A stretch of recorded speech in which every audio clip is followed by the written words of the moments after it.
사람들은 말한다. 아이를 낳는 건 운명이지. 웃기지 마라. 운명? 우연? 그건 변명이다.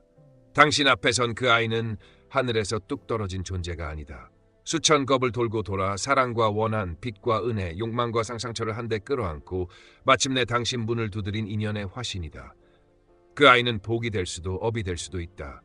그리고 그 갈림길을 정하는 건 아이가 아니라 오직 당신의 한 생각, 한 말, 한숨이다. 지금 묻겠다. 당신은 왜 이 아이를 만났는가? 그 이유를 직면할 준비가 되어 있는가? 준비가 됐다면 이제부터 부처님의 가르침으로 인연과 업의 비밀을 까발려 줄 테니 숨 고르고 마음을 열어라. 당신이 알던 부모라는 자리는 오늘로 끝이다. 지금부터 당신은 수행자로 앉아야 한다. 자식은 우연히 내 삶의 문을 두드린 손님이 아니다. 인연과 업의 긴 사슬이 수천 겁을 돌아 지금 이 순간 나와 그 아이를 한 지점에 포개어 놓은 것이다. 부처님 가르침은 분명하다. 부모와 자식의 만남은 허공에서 떨어진 사고가 아니라 사랑과 빛, 감사와 분노까지 모두 아로새겨진 과거의 행위, 현재의 열매로 익어나온 결과다. 그러므로 왜 하필 이 아이인가라는 푸념은 본질을 비껴간다. 그 질문은 세상과 타인을 향한 화살이지만 답은 언제나 나의 전생과 현생이 엮어낸 인과의 직조 속에 있다. 우리는 오래전에 서로를 품었거나 미워했거나 빚을 주고받았고 그 진동이 식지 않아 다시 마주선 것이다. 인연이 덕으로 쌓였든 업으로 얼룩졌든 지금 내 앞의 아이는 과거의 행위가 형상으로 돌아온 결정체이며 그 자체로 두려움도 연민도 책임도 동시에 일으키는 증거다. 그렇다면 부모가 취할 첫 태도는 단 하나, 현실의 아이를 문제나 시험이 아니라 인과의 결과이자 자비의 기회로 인정하는 일이다. 인정은 체념이 아니다. 인정은 인과를 바로 보는 눈이며 과보를 바르게 돌리겠다는 서원이다. 원망은 인연을 탁하게 하지만 경외심은 인연을 맑힌다. 오늘 나는 이 만남을 우주의 장난으로 폄하하지 않겠다. 과거의 마음이 현재의 살과 숨으로 돌아왔음을 똑바로 보겠다. 아이가 순하든 거칠든 영리하든 둔하든 그것은 내 기억이자 내 흔적이자 내 삶이 뿌린 씨앗이 맺은 열매다. 그러니 타인의 잣대로 이 결실을 재단하지 말고 나의 과거가 낳은 현재를 정직하게 받아들여라. 받아들임은 책임을 낳고 책임은 길을 연다. 자식은 상급의 보상도 하늘의 벌도 아니다. 자식은 내가 지어온 모든 생각, 말, 행동이 모여 호출한 존재다. 이 사실을 가슴에 새기는 순간 양육은 통제의 기술이 아니라 인과를 맑히는 수행으로 자리 바꾼다. 지금 여기에서 결정하라. 과거가 만든 현재를 탓할 것인가? 현재에서 미래의 인연을 새로 빚을 것인가? 선택은 부모의 한 생각에 달려 있다. 한 생각이 맑아지면 인연은 부드러워지고 인연이 맑아지면 업의 흐름이 바뀐다. 나는 오늘 선언한다. 이 아이는 나에게 떨어진 숙제가 아니라 내가 스스로 불러들인 인과의 결과이며 그 결과를 복으로 돌릴 최초의 책임자는 바로 나다. 지금 이 깨달음이 시작점이다. 자식은 내 마음의 숨은 문장을 그대로 소리내어 읽어주는 거울이다. 아이의 성격, 기질, 습관, 선택은 공중에서 만들어지지 않는다.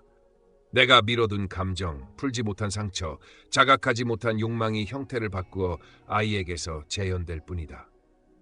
산만함은 아이의 문제가 아니라 내가 과도한 통제나 성과에 집착하며 현재의 흐름을 믿지 못하는 마음의 반사일 때가 많고, 고집은 아이의 결함이 아니라 내가 경계를 무너뜨리거나 분노를 눌러온 결과로 관계의 힘겨루기가 표면화된 신호일 수 있으며, 의존은 아이의 미성숙이 아니라 내가 불안을 달래려 과잉 보호로 자율성을 훔친 흔적일 수 있다. 완벽주의는 아이 탓이 아니라 내가 비교를 숨쉬듯 반복하며 틀림을 용납하지 못한 공기의 결과이고, 무기력은 능력 부족이 아니라 내가 체념과 두려움을 일상의 언어로 전수한 결과이며, 과잉 성취는 장점이 아니라 내가 인정 욕구를 복장처럼 입고 살아온 내력이 아이를 밀어붙이는 에너지로 옮겨붙은 현상이다. 거짓말은 품성의 문제로만 보지 말고 집안의 비난 문화가 진실을 말할 안전을 빼앗아 생존 전략이 된 것은 아닌지 직시해야 한다. 그러므로 아이가 마음에 들지 않을 때 가장 먼저 물어야 할 대상은 아이가 아니라 나다. 나는 지금 무엇에 화가 났는가? 그 화는 아이에게서 시작되었는가? 아니면 나의 과거에서 끌려왔는가? 이 순간 내가 집착하는 기대는 누구의 목소리인가? 비교의 잣대는 어디서 배운 것인가?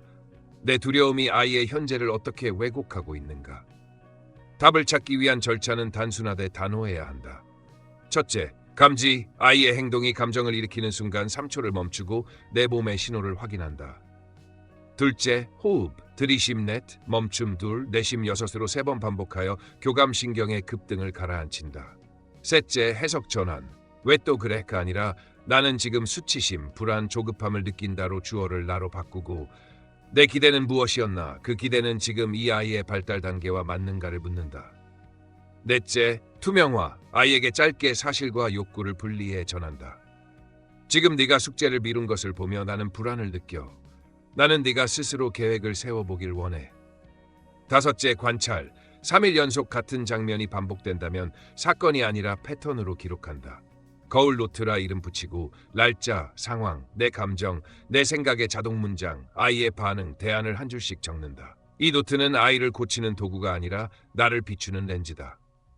여섯째, 언어 교정. 내 입에 습관처럼 붙은 평가, 비교, 낙인 단어를 중심으로 치환 목록을 만든다. 왜 맨날은 지금 이 순간으로, 너는 원래는 이번엔으로, 실망이야는 나는 걱정대로 바꾸며 명제의 칼날을 감정과 욕구의 언어로 둥글린다. 일곱째, 경계 설정. 자비와 허용을 혼동하지 않는다. 자비는 감정을 이해하되 행동의 경계는 분명히 세우는 것. 사랑하지만 지금은 중단이라는 문장을 연습한다. 여덟째, 모델링. 아이 앞에서 내가 사과하는 모습을 의도적으로 보여준다. 아까 나는 화를 제대로 다루지 못했어. 다시 해볼게. 부모가 실패를 다루는 태도는 교육이 아니라 전염이다.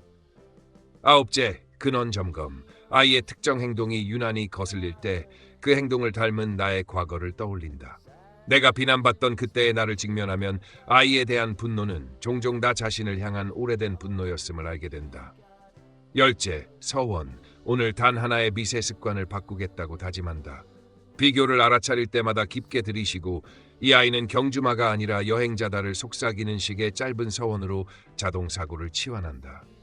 핵심은 명확하다. 자식이 문제를 드러내는 것이 아니라 자식이 나의 문제를 드러낸다. 아이의 행동을 해석하는 내 시선이 곧 업의 색을 결정한다. 시선을 바꾸면 감정이 바뀌고, 감정이 바뀌면 말이 바뀌고, 말이 바뀌면 인연의 결이 바뀐다.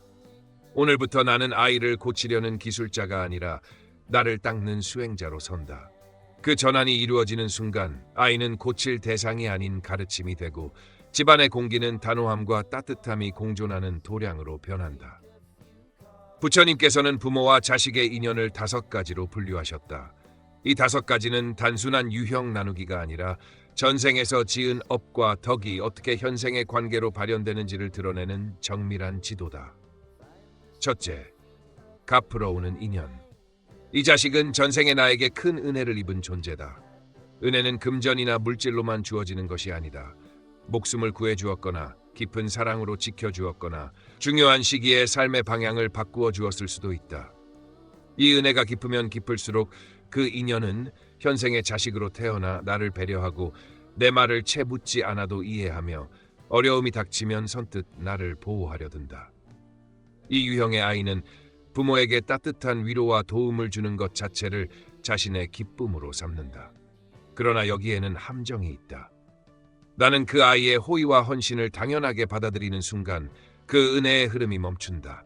갚으러 온 인연은 내가 받은 만큼 더 넓게 베풀 때 비로소 복이 이어진다. 둘째, 받으러 오는 인연. 이 자식은 전생에 나에게 많은 것을 베푼 존재다.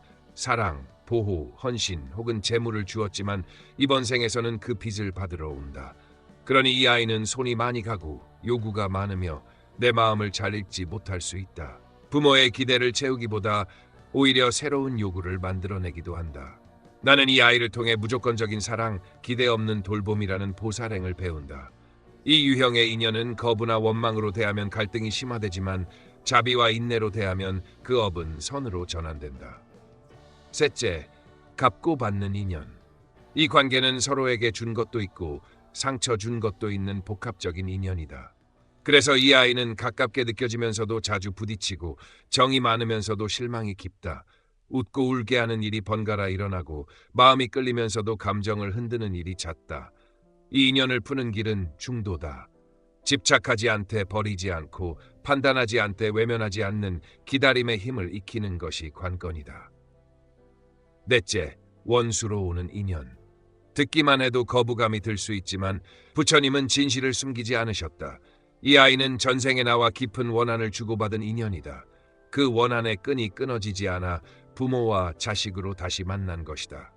이 유형의 아이는 이유 없이 반항하고 내 마음을 찢듯이 대하며 끊임없이 상처와 괴로움을 줄 수 있다. 그러나 바로 이 인연이야말로 가장 강력한 수행의 장이다. 원수를 사랑할 때 집착에서 벗어나고 그 원한을 놓을 때 업장의 사슬이 끊어진다. 이 아이가 줄수록 고통이 깊다면 그만큼 나의 수행도 넓어진다. 다섯째, 부처럼 오는 인연. 전생의 깊은 수행과 덕을 쌓은 인연이 이번 생에 일부러 나를 돕고 집안의 흐름을 밝히기 위해 온다. 이런 아이는 조용하고 차분하며 주변을 세심히 살피고 언제나 가족의 마음을 편안하게 한다. 이 인연은 내가 쌓은 덕이 결실로 나타난 것이다. 이 아이가 있다는 건 집안의 기운이 정화되고 있으며 다음 세대로 맑은 흐름이 이어진다는 뜻이다. 이 5가지 인연 유형은 어느 것이 복이고 어느 것이 업인지 아이가 결정하는 것이 아니다. 전적으로 내가 어떻게 바라보는가에 달려있다. 가프로운 인연도 무심히 대하면 복이 끊기고 원수로운 인연도 자비로 품으면 공덕으로 바뀐다. 그러므로 부모의 첫 과제는 유형을 분별하는 데 있지 않고 모든 유형을 수행의 문으로 삼는 데 있다. 인연의 성격은 과거가 만들지만 그 인연의 결말은 지금 내가 짓는다. 아이의 얼굴이 기쁨이든 고통이든 무심이든 그것은 내 과거의 거울이자 현재의 교과서이며 미래의 인연을 새로 쓰는 연필이다. 자식은 내 수행의 현재 진행형을 있는 그대로 비추는 거울이다. 내가 어떤 원칙을 바라든 아이가 받아 적는 것은 원칙이 아니라 내가 살아내는 방식, 곧 표정, 어조, 자세, 눈빛, 호흡의 합이다. 집안의 공기는 설교가 아니라 습관이 만든다. 내가 화를 다루는 방법을 보여주면 아이는 분노를 두려워하지 않고 다룰 줄 아는 법을 배운다. 내가 실수했을 때 책임을 회피하면 아이는 진실보다 체면을 선택하는 법을 배운다. 내가 약자를 대하는 태도, 식탁에서의 감사, 운전대에서의 인내, 상실 앞에서의 애도, 성공 앞에서의 절제, 불확실성 앞에서의 침착, 이 미세한 장면들이 모여 아이의 인생 운영체제가 된다. 말은 1%고 기류는 99%다. 기류는 나의 기본값에서 나온다. 숨이 가쁘면 집안은 조급해지고 시선이 날카로우면 말이 칼이 되고 자세가 굳으면 마음도 굳는다. 그러니 부모의 첫 수행은 아이를 움직이는 기술이 아니라 나의 기본값을 재설정하는 일이다. 기준은 단순하다. 정념, 지금 깨어있는가? 정업, 말이 생명을 살리는가? 정업, 행동이 일관되는가? 이 3가지가 맞물리면 집은 도량이 되고 아이는 그 도량의 공기를 마신다. 내가 하루를 시작할 때 표정으로 평화를 선언하면 아이는 세상을 위협이 아닌 탐험으로 본다. 내가 갈등 속에서 목소리를 낮추면 아이는 소리를 높이는 대신 문제를 낮추는 법을 배운다. 내가 돈을 쓸 때 원칙을 지키면 아이는 욕망을 관리하는 공식을 내면화한다. 내가 타인의 시선을 두려워하지 않고 진실을 선택하면 아이는 비교액을 해독하는 항체를 얻는다. 반대로 비난이 일상인 집은 진실을 숨기는 기술만 정교해지고 비교가 습관인 집은 자존감의 바닥을 무한히 뚫는다. 교육은 콘텐츠가 아니라 컨텍스트다. 컨텍스트는 의식적으로 설계해야 한다. 집안의 5가지 레버, 숨, 시선, 속도, 어조, 리듬을 조정하라. 숨은 감정의 엔진이니 느리게 길다랗게, 시선은 판단이 아니라 관심으로, 속도는 성과가 아니라 이해에 맞추고, 어조는 명령이 아니라 안내로, 리듬은 긴장과 이완의 파도를 균형 있게 만들 것이다. 아이는 말보다 리듬을 따라한다. 또한 나의 그림자를 인정하라. 아이가 보여주는 불편함은 내 무의식의 신호다. 숨 가쁜 나에게서 산만함이 태어나고 미로운 사과에서 방어가 태어난다. 그림자를 미워하면 그림자는 더 커지고 그림자를 비추면 길이 보인다. 그래서 수행은 고치려는 열정보다 보여주는 생활이 앞선다. 사과하는 부모를 본 아이는 책임지는 어른이 되고 고마워하는 부모를 본 아이는 결핍보다 충만을 우선한다. 멈추는 부모를 본 아이는 충동 대신 선택을 배운다. 교육의 최전선은 입이 아니라 등이다. 아이는 부모의 등을 보며 세상으로 걷는다. 오늘 나의 등이 곧바르고 따뜻하다면 아이의 길은 자연히 곧고 따뜻해진다. 이것이 삶은 말이 아니라 습관으로 전해진다는 가르침의 실체다. 나는 이제 아이의 거울 앞에서 변명 대신 결심을 택한다. 내 숨을 다듬고 내 어조를 낮추고 내 시선을 밝히겠다. 그 작은 조정이 집안의 기류를 바꾸고 그 기류가 아이의 내일을 바꾼다. 자식은 가르칠 대상이 아니라 내가 구현할 삶의 품격을 매일 받아 적는 존재다. 그러므로 오늘의 나는 아이에게 무엇을 바랄지가 아니라 어떤 공기로 살 것인지를 먼저 결정한다. 그 결정이 곧 업의 흐름을 바꾸는 스위치다. 아침은 집안의 기류를 설정하는 첫 스위치이자 자식의 하루를 위기가 아닌 가능성으로 조율하는 수행의 문이다. 해가 뜨기 전 혹은 아이가 눈을 뜨기 전 10분, 휴대폰을 멀리 치우고 물 한 잔을 올리며 창을 조금 열고 등을 곧게 세운다. 오늘의 공기를 내가 먼저 정화해야 아이가 그 공기를 마신다. 333 리추얼로 시작하라. 3분 정좌. 꼰다리는 편안히, 턱은 살짝 안으로, 어깨는 내려두고 혀끝은 윗잇몸에 가볍게 닿게 하여 온몸의 긴장을 풀고 3분 호흡, 들이쉼 넷 멈춤, 둘 내쉼, 여섯을 3번 반복하여 교감신경을 내려앉히고 마음의 표면을 고요히 만든 뒤 3문장 서원, 오늘 아이에게 어떤 공기를 전할지 단호하게 선언한다. 오늘 나는 비교 대신 신뢰를, 조급함 대신 리듬을, 지시 대신 안내를 선택한다. 마지막 3초 접속, 아이의 이마에 손을 얹거나 가볍게 포옹하며 몸으로 평화를 전한다.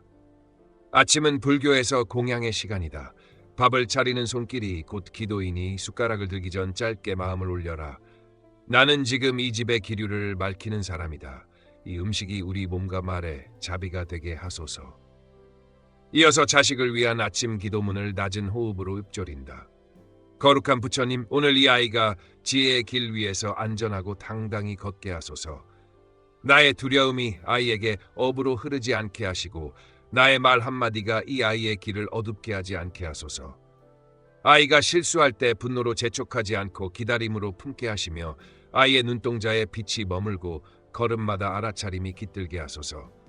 오늘 나는 설교자가 아니라 수행자로, 명령이 아니라 본보기로 서겠습니다. 기도는 주문이 아니라 방향이다. 방향을 잃지 않으려면 금기를 세워라. 기상 후 10분 동안 성과, 속도, 비교 질문을 금지하고 숙제했니, 몇 점 받았니, 친군을 닫고 감각, 관심, 안전 질문으로 문을 연다. 몸은 어때? 오늘 날씨가 선선하네. 차 조심하자. 현관에서의 마지막 15초는 의식처럼 반복하라. 아이의 눈높이에 맞춰 서서 호흡을 맞추고 오른손으로 엄지 표시를 가볍게 건네며 짧게 3문장을 고정한다. 너는 혼자가 아니야. 실수해도 괜찮아. 돌아올 집이 여기 있어. 이 15초는 아이의 뇌에 안전 스크립트를 각인하는 가장 강력한 개입이다. 출발 뒤에는 부모를 위한 60초 사후 수행으로 마무리한다. 방을 한번 훑으며 아까의 말과 표정을 새 컷으로 떠올리고 마음속으로 과잉을 덜고 신뢰를 더한다. 오늘의 서원 유지를 3번 되뇌고 일정의 아침 기도 체크 표식을 남겨 습관을 공덕으로 정립한다. 핵심은 의식과 일치다. 오늘 아침 내가 고른 한 생각이 집안의 리듬이 되고 그 리듬이 아이의 판단력과 회복 탄력성으로 번역된다. 그러니 아침을 우연에 맡기지 말고 설계하라. 호흡으로 바탕을 깔고 기도로 방향을 세우고 접촉으로 신뢰를 봉인하라. 이 짧은 의식이 반복되는 집은 날씨와 사건에 흔들리지 않는 내부 기압을 갖게 되고 그 기압 속에서 자식은 세상을 시험장이 아니라 수행의 장으로 체험한다. 오늘 아침 나는 부모가 아니라 기류 설계자로 선다. 정언은 사실을 맞히는 기술이 아니라 생명을 살리는 말의 규율이다. 부처님은 자비로운 말이 업의 흐름을 멈추게 하고 옳다는 명분으로 던진 칼 같은 말이 복의 끈을 끊을 수 있음을 경책하셨다. 그러므로 부모의 말버릇은 지식이 아니라 수행이며 집안의 공기를 결정하는 1차 원인이다. 방법은 명료하다. 첫째, 감지. 입이 열리기 전 1초. 내 몸의 긴장과 감정을 알아차린다. 둘째, 멈춤. 혀끝을 윗잇몸에 가볍게 대고 들숨 4, 멈춤 2, 날숨 6. 한 사이클로 충동을 낮춘다. 셋째, 전환. 판단 문장을 감정 욕구 문장으로 바꾼다. 왜 또 그래? 나는 걱정돼. 네가 스스로 해내길 바래. 넷째, 선택. 정어의 우에스를 적용한다. 슬로우 속도를 낮추고 soft 어조를 부드럽게, specific 농을 구체화하고 short 문장을 짧게, 진심을 담아. 이 토대 위에서 복이 흐르는 문장들을 의식적으로 반복하여 가정의 리듬을 재설정한다. 예컨대 너는 그 자체로 소중해. 오늘도 살아줘서 고마워. 실수해도 괜찮아. 엄마 아빠는 내 편이야. 내 생각을 들려줘서 기뻐. 지금 너의 모습이 정말 좋아. 힘들면 언제든 기대도 돼. 넌 지금도 잘하고 있어. 천천히 해도 괜찮아. 실패해도 널 믿어. 이 세상에 너 하나면 충분해. 오늘 하루 어땠는지 정말 궁금해. 너의 마음이 알고 싶어. 그 선택을 존중해. 부탁할게. 네 의견도 말해줘. 힘든 날에도 잘 버텨줘서 고마워. 사랑은 표현하는 거야. 그래서 말할게. 사랑해. 엄마 아빠도 완벽하지 않아. 같이 배우자. 너는 내 삶의 주인공이야. 오늘도 널 바라보는 순간이 복이야. 와 같은 20문장을 집안의 상수로 만든다. 동시에 업이 쌓이는 말들은 즉시 폐기한다. 넌 왜 맨날 그래? 그것도 못해. 말 좀 똑바로 해. 어떻게 네가 내 자식이니? 누가 널 좋아하겠니? 그렇게 해서 다 너 잘되라고 하는 말이야. 너 같은 애는 처음이야. 말 대답하지 마. 형은 잘만 하던데 왜 너는 안 돼? 넌 맨날 문제야. 이 10문장은 비교, 낙인, 압박, 경멸이 응축된 독성 언어다. 독은 치환으로 해독한다. 넌 왜 맨날 그래를 이번에는 무엇이 어려웠어로 그것도 못해를 여기서 막힌 지점이 어딘지 같이 보자로 말 좀 똑바로 해를 네가 말한 것을 내가 이렇게 이해했는데 맞니? 로 어떻게 네가 내 자식이니를 너는 여전히 우리 가족의 소중한 일원이고 나는 지금 화가 나 있어로 누가 널 좋아하겠니를 너의 장점이 잘 보이도록 돕고 싶어로 말 대답하지 말을 내가 말할 때 끝까지 듣고 내 차례에 말해줘로 형은 잘만 하던 데를 너의 속도로 가도 괜찮아로 즉시 바꿔 말한다. 실행 시스템을 더한다. 3회 루틴 아침 등굣길 전에 한 문장 칭찬, 저녁 식사 전 한 문장 공감, 취침 전 한 문장 신뢰. 1일 3문장만으로도 가정의 기본 주파수가 바뀐다. 트리거 카드 집안 눈에 띄는 곳에 짧게 구체적으로 지금 여기를 3단어를 붙여 자동 반사를 끊고 거실 시계에는 지금 멈추고 들숨 스티커로 신호를 설정한다. 거울 노트 하루에 한 번 내가 무심코 쓴 문장 하나를 적고 바로 옆에 정어 치환문을 쓴다. 7일이 지나면 내 혀의 자동 문장이 바뀐다. 경계도 언어로 선언한다. 나는 너를 사랑하지만 이 행동은 지금 중단해야 해. 안전이 먼저야. 자비는 허용이 아니라 분명한 기준 위에 따뜻함이다. 그리고 무엇보다 말의 저작권을 기억하라. 부모의 말은 아이의 무의식으로 수입되어 자기 대화가 된다. 넌 문제야는 나는 문제야로 실수해도 괜찮아는 다시 해보면 돼로 번역된다. 말은 공기처럼 보이지 않지만 가장 빠르게 과보를 낳는다. 그러니 오늘 혀끝을 도량으로 바꾸어라. 한 문장을 바꾸면 분위기가 바뀌고 분위기가 바뀌면 행동이 바뀌고 행동이 바뀌면 인연의 결이 바뀐다. 정어는 고상한 미사여구가 아니라 집안의 업을 복으로 환전하는 가장 현실적인 도구다. 오늘 내 입에서 나가는 문장을 선택하는 그 1초가 아이의 내일을 설계하는 설계도다. 저녁은 하루를 닫는 종이 아니라 업을 씻는 그릇이다. 아이가 잠들고 집안의 소리가 낮아질 때 나는 소파나 침대 모서리가 아닌 바닥의 조용한 자리에서 등을 곧게 세우고 숨을 길게 내쉰다. 오늘 하루 내가 흘린 말과 표정이 이 집의 공기에 남긴 흔적을 나는 이제 책임있게 닦아낼 것이다. 눈을 가볍게 감고 아침부터 밤까지의 장면을 되감기하되 감정이 크게 요동한 순간에서 멈춰선다. 그때의 사실과 해석을 분리한다. 무슨 일이 일어났는가? 그때 내가 느낀 감정은 무엇이었는가? 그 감정 뒤에 숨어있던 나의 욕구는 무엇이었는가? 그리고 아이가 그 순간에 지키고 싶어한 욕구는 무엇이었는가? 왜 또 그랬니라고 묻던 나의 언어는 두려움과 조급에서 나온 자동 반사였음을 인정하고 그 언어가 아이의 마음에 남긴 그림자를 상상한다. 손을 무릎 위에 올리고 들숨 넷, 멈춤 둘, 날숨 6을 3번 반복하면 비난의 불길이 가라앉고 분별의 눈이 열린다. 이제 작은 노트를 꺼내 사건, 내 감정, 나의 자동 문장, 나의 실제 욕구, 아이의 욕구, 내가 내일 사용할 문장 6칸으로 오늘의 한 장면을 기록한다.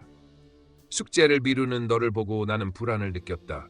나는 너의 자율성과 책임이 같이 자라길 원한다. 내일은 지금 네가 원하는 것과 해야 할 것 중 무엇이 더 크니? 계획을 같이 세워볼래? 라고 말하겠다. 이렇게 쓰는 행위는 아이를 고치는 설계가 아니라 나의 언어를 재배선하는 공사다. 기록 뒤에는 반드시 복구의 결심을 덧붙인다. 오늘 던진 말이 칼날이었다면 내일 첫 대화에서서 짧고 또렷하게 사과할 문장을 미리 쓴다. 아까 나는 화를 제대로 다루지 못했어. 네가 틀려서가 아니라 내가 불안해서 목소리가 커졌어. 미안해. 다시 해볼게. 사과는 체면의 손상이 아니라 관계의 회복술이며 아이에게는 책임이 부끄러움이 아니라 용기의 다른 이름임을 보여주는 본보기다. 이어서 감사의 렌즈를 꺼낸다. 오늘 아이가 보여준 3가지 작은 선함을 찾는다. 내 시선을 피하지 않고 끝까지 말하려 했던 용기, 식탁에서 물컵을 조심히 내려놓은 배려, 잠들기 전 이불을 스스로 펴던 자율성. 이 3가지를 마음속으로 이름 붙여 속삭인다. 나는 오늘 내 용기와 배려와 자율성을 보았다. 감사는 현실 회피가 아니라 주파수 조절이다. 두려움과 비교의 주파수에서 존중과 신뢰의 주파수로 다이얼을 돌리면 같은 아이도 다른 얼굴로 보인다. 이제 저녁 반성 수행문을 낮은 호흡으로 읊조린다. 오늘 나는 아이의 말 속에서 마음을 들으려 노력했는가? 나는 아이의 실수를 단죄하지 않고 배움의 신호로 보았는가? 나의 한숨과 눈빛이 아이의 어깨를 짓누르지 않았는가? 내가 던진 문장이 아이의 내일을 밝히는 등불이었는가? 혹은 어둡게 하는 그림자였는가? 부처님이시여, 제가 무명으로 아이의 기운을 꺾었다면 알아차리게 하시고 다시는 반복하지 않게 하소서. 오늘도 아이를 통해 제 업을 보게 하시니 감사합니다. 이 문장은 외운 주문이 아니라 내일의 행동을 요청하는 서약이다. 서약이 현실이 되려면 신경계를 재설정해야 한다. 몸을 천천히 스캔하며 미간, 턱, 어깨, 가슴, 복, 골반, 발바닥을 순서대로 이완시키고 나의 내면 아이에게 한 문장을 건넨다. 괜찮아. 실패해도 사랑받는다. 부모가 자기 안에 어린 날을 달랠 줄 알 때 아이에게 과잉으로 쏟던 통제는 자연히 풀린다. 잠들기 전 마지막 30초, 두 손을 합장한 채 오늘의 한 문장을 선택한다. 내일 아침 나는 지금 이 순간을 말하겠다. 비교나 낙인이 아닌 관찰과 요청으로. 알람에 작은 별 표시를 달아두고 침실 문을 끄기 전에 거울을 스치듯 바라보며 조용히 미소 짓는다. 반성의 끝은 자책이 아니라 방향 수정이다. 나는 완벽한 부모가 되려는 집착을 놓고 내일 단 하나의 습관을 바꾸겠다는 현실적인 결심을 품는다. 오늘 저녁 내가 고른 이 한 생각이 집안의 야간 기류를 밝히고 그 밝음이 아이의 수면과 회복 탄력성으로 번역된다. 저녁은 쉼이 아니라 수선, 휴식이 아니라 회복, 후회가 아니라 갱신이다. 하루의 마지막 숨을 고요히 길게 내쉴 때 오늘의 업은 씻기고 내일의 복은 준비된다. 가족이 함께 수행하는 순간 집은 단순한 거주지가 아니라 도량감으로 격상된다. 한 사람이 혼자 애쓰는 집은 언제든 흔들리지만 모두가 참여하는 집은 기류가 바뀌고 업의 회로가 집단적으로 재배선된다. 설계는 간단하고 강력해야 한다. 첫째, 매일 저녁 5분 가족 정좌, TV와 휴대폰을 치우고 원형으로 앉아 눈을 반쯤 감고 들숨 4멈춤, 2. 날숨 6으로 3사이클.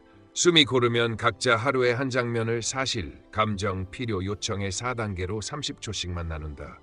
규칙은 하나, 누구도 끼어들지 않고 해석 대신 관찰로 말한다. 둘째, 감정 신호등, 빨강, 과부 노랑, 초록정. 3가지 카드를 식탁에 두고 대화 전에 각자 카드를 올려 자신을 표시한다. 빨강이 나오면 토론을 멈추고 90초 침묵 호흡 후 재개한다. 셋째, 121 방식, 가족 나눔, 말하는 사람 1분, 듣는 사람 2분, 요약과 공감, 다시 말하는 사람 1분 정리. 요약은 내가 말한 사실은, 느낀 감정은, 지금 필요한 것은 으로만 구성한다. 넷째, 평화의 자리, 집안 한 곳에 방석, 작은 촛불을 두고 갈등이 높아지면 둘 다 그곳으로 이동하여 모래가 떨어질 때까지 침묵한다. 침묵이 끝나면 사실 감정까지만 공유하고 해결은 24시간 뒤 가족회의에서 다룬다. 다섯째, 주일에 20분 가족회의. 아젠다는 3줄로 고정한다. 감사 3가지, 문제 1가지, 실험 1가지. 문제는 단죄가 아니라 시스템 수정의 후보로 취급하고 실험은 7일만 시도해본다.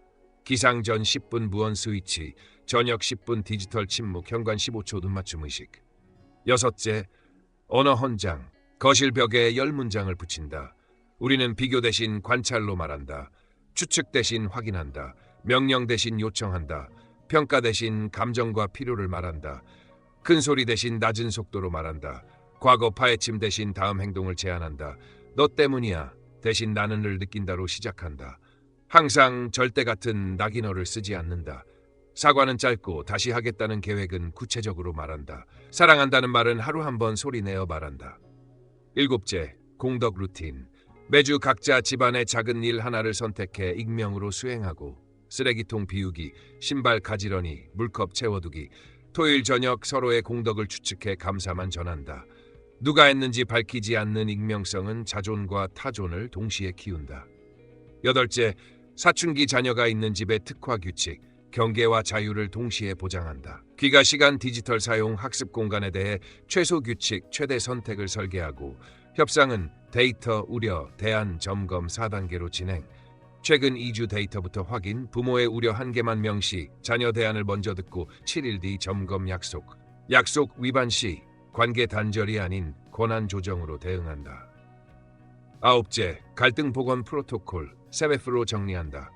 무슨 일이 있을 문자, feeling 서로의 감정 1개씩 이름 붙이기, future, 내일 이번 주 바꿀 행동 1가지, 이때 사과는 원인 내 상태 영향, 내 감정 추정, 복구, 내일의 구체 행동 순으로 20초 안에 끝낸다. 10째, 가족 나눔 기도, 저녁 식탁에서 모두가 동시에 한 문장씩 릴레이처럼 말한다. 오늘 나는 뭘 배우고 월을 놓겠습니다. 우리 집에 머무는 말이 복이 되게 하소서. 마지막에는 모두 합장해 우리는 서로를 가르치지 않고 서로를 통해 배우겠습니다로 봉인한다. 이 장치들을 묶는 핵심은 리듬이다.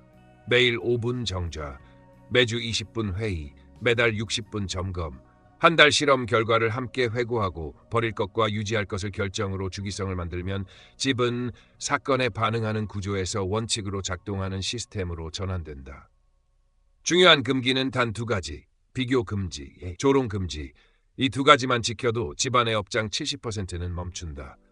반대로 반드시 지켜야 할 2축, 예측 가능한 의식과 짧은 신체 접촉, 현관 15초 눈 맞춤과 잠들기 전 5초 포옹은 아이의 신경계를 안전 모드로 재설정하는 최단 경로다.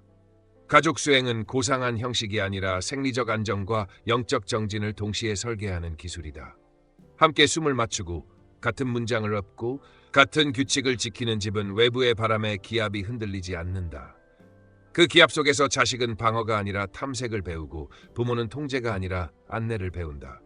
결국 가정은 업을 복으로 환전하는 가장 강력한 공장이다. 오늘 밤 우리는 말의 공장을 자비의 공장으로 바꾼다. 짧고 정확한 규칙, 예측 가능한 의식, 따뜻한 경계로. 이 선택이 내일 우리 모두의 표정을 바꾸고 그 표정이 집안의 운을 바꾼다. 부처님은 말은 지은 업 가운데 가장 빠르게 과보를 낳는다고 하셨다. 칼은 한번 휘두르면 상처가 남지만 혀는 한번 휘두르면 평생의 각인으로 남는다. 부모와 자식 사이에서 오가는 문장들은 단순한 대화가 아니라 업의 씨앗이자 복의 씨앗이며 그 발화 속도는 숨보다 빠르다.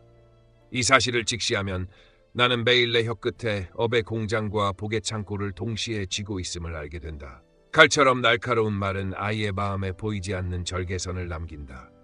넌 왜 맨날 그래는 단순한 푸념이 아니라 아이의 무의식 속에 나는 반복해서 실패하는 존재라는 각인을 새기고 누가 널 좋아하겠니는 타인의 인정을 갈구하게 만드는 심리적 빚을 남긴다. 반대로 실수해도 괜찮아는 아이의 심장에 회복 탄력성의 씨앗을 심고 나는 내 편이 하는 불안을 완충하는 안전망을 깐다. 말은 물리적 시간이 3초면 끝나지만 심리적 시간에는 수십 년을 산다. 이 때문에 부모의 말버릇은 가정의 기류를 조성하는 1차 엔진이다. 업이 되는 말은 4가지 독소를 품는다. 비교, 낙인, 압박, 경멸. 비교는 자존감을 좀먹고 낙인은 가능성을 봉인하며 압박은 자율성을 질식시키고 경멸은 관계의 바닥을 허문다. 이 4가지는 종종 습관이라는 탈을 쓰고 무의식적으로 반복된다. 특히 피로, 조급, 불안이 쌓인 시간대에 이 독성 언어는 자동 발사되기 쉽다. 그러므로 첫 단계는 감지다. 내가 아이에게 말을 던지기 직전 목과 턱, 어깨 근육의 긴장을 체크하고 긴장이 감지되면 즉시 들숨 4박 멈춤, 2박 날숨 6박으로 신경계의 속도를 늦춘다. 그 12초가 혀의 칼날을 걷어들이는 시간이다. 복이 되는 말은 5가지 성분을 가진다. 존재 인정, 노력 인정, 감정 공감, 선택 존중, 신뢰 선언. 너는 그 자체로 소중해는 존재 인정을, 오늘도 살아줘서 고마워는 노력 인정을, 속상했구나는 감정 공감을, 그 선택을 존중해는 선택 존중을, 실패해도 널 믿어는 신뢰 선언을 담는다. 이 성분들이 반복되면 아이의 내적 대화가 안정적이고 성장 지향적으로 재구성된다. 이 과정을 자동화하려면 말버릇 재코딩 시스템이 필요하다. 첫째, 독성 언어 트리거 목록을 만든다. 왜 맨날 그래? 그것도 못해. 말 좀 똑바로 해. 와 같은 문장을 적어두고 옆에 치환 문장을 붙인다. 둘째, 하루 3회 언어 스캔 시간을 정한다. 아침, 저녁, 잠들기 전 5분 동안 오늘 내가 쓴 말 중 치환하지 못한 문장을 체크하고 내일의 대안을 쓴다. 셋째, 가족 언어 헌장을 만들어 거실에 붙인다. 우리는 비교 대신 관찰로, 비난 대신 요청으로, 경멸 대신 존중으로 말한다. 넷째, 3초 규칙을 도입한다. 감정이 솟구칠 때 문장을 바로 뱉지 않고 속으로 3초 숫자를 세며 그 사이에 관찰, 감정, 욕구 순서로 재정렬한다. 말의 힘은 단순히 아이의 심리에 머물지 않는다. 부처님은 재산은 남의 것이 되나 말과 마음은 업이 되어 자손을 따른다고 하셨다. 오늘 내가 던진 문장 하나가 내 자식의 내일을 밝히는 등불이 될 수도 그림자가 될 수도 있다는 뜻이다. 말은 공기처럼 흩어지는 것 같지만 업의 차원에서는 형태를 유지하며 인연의 강줄기를 바꾼다. 그러므로 나는 내 혀를 부주의하게 쓰는 것을 멈추고 매 문장을 선택하는 그 1초를 수행의 도량으로 삼아야 한다. 혀끝에서 시작된 작은 변화가 집안의 업을 멈추고 그 멈춤이 곧 복의 흐름을 연다. 결국 말은 업의 속도를 결정하는 가속 페달이자 브레이크다. 오늘 내가 밟을 것은 무엇인가? 업의 가속인가? 복의 가속인가? 이 선택은 오직 내 입안에서 결정된다. 자식은 내가 지은 마음이 형상으로 돌아온 인연이다. 그 아이의 웃음 속에도, 고집 속에도, 침묵 속에도 나의 과거가 살고 있다. 그러므로 자식을 키우는 일은 본질적으로 나를 닦는 일이다. 부처님은 가장 깊은 수행은 가장 가까운 인연 안에서 이루어진다고 하셨다. 그 인연이 바로 자식이다. 아이를 고치려는 순간 나는 이미 수행의 방향을 바꾸어 버린다. 자식은 내가 바꿔야 할 대상이 아니라 나를 비추는 거울이자 내가 변할 기회를 주는 스승이다. 이 깨달음을 행동으로 옮기려면 하루의 구조를 수행의 틀로 바꾸어야 한다. 아침을 기도로 연다. 해가 뜨기 전 내 마음이 세상과 다시 연결되기 전 아이를 향해 짧고 선명한 축원을 한다. 오늘 내 하루에 평안이 머물게 하소서. 나의 두려움이 내 길을 가리지 않게 하소서. 기도는 단순한 말이 아니라 부모의 의도를 매일 새롭게 선언하는 의식이다. 이렇게 시작한 하루는 관계의 온도를 높이고 내 마음을 아이의 거울 앞에 맑게 세운다.